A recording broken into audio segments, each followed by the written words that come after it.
Le paludisme tue énormément, 400 000 décès chaque année dans le monde, dont 92% en Afrique subsaharienne. Malgré des avancées récentes, les progrès globaux pour contrôler la maladie ont stagné, relève l'OMS.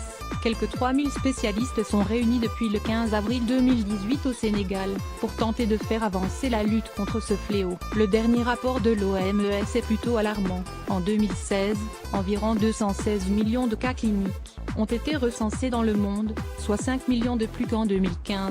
90% de ces cas sont survenus en Afrique subsaharienne, relève l'Organisation mondiale de la santé, OMS.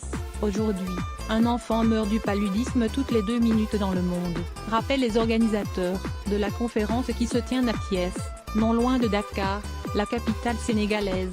Les enfants de moins de 5 ans représentent l'essentiel de ces décès. Le paludisme est dû à un parasite mortel transmis à l'homme par des piqûres de moustiques femelles infestées. Cette maladie est souvent mortelle si aucun traitement n'est administré au-delà de 24 heures, après l'apparition des symptômes: fièvre, diarrhée, vomissements, douleurs musculaires et maux de tête. La réalisation d'un vaccin toujours attendu pour les experts réunis au Sénégal jusqu'au 20 avril.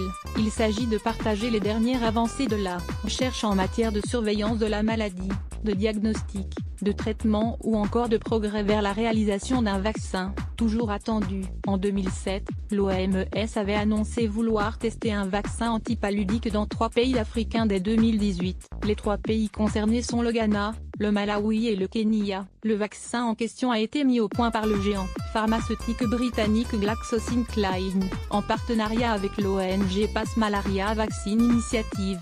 L'Organisation mondiale de la santé ambitionne de vacciner au moins 360 000 enfants africains d'ici à 2020. 4 doses de vaccin doivent être injectées à l'enfant, lorsqu'il est âgé de 5 mois, 6 mois, 7 mois et 2 ans.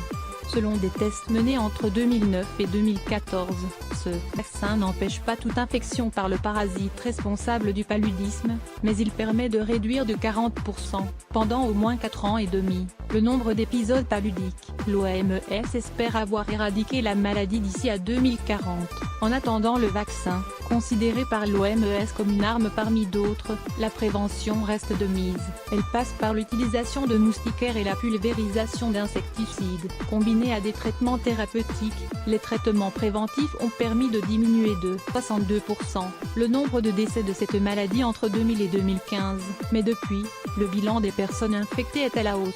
De nouvelles formes de résistance aux médicaments pour traiter le paludisme ont été mises à jour par des médecins britanniques.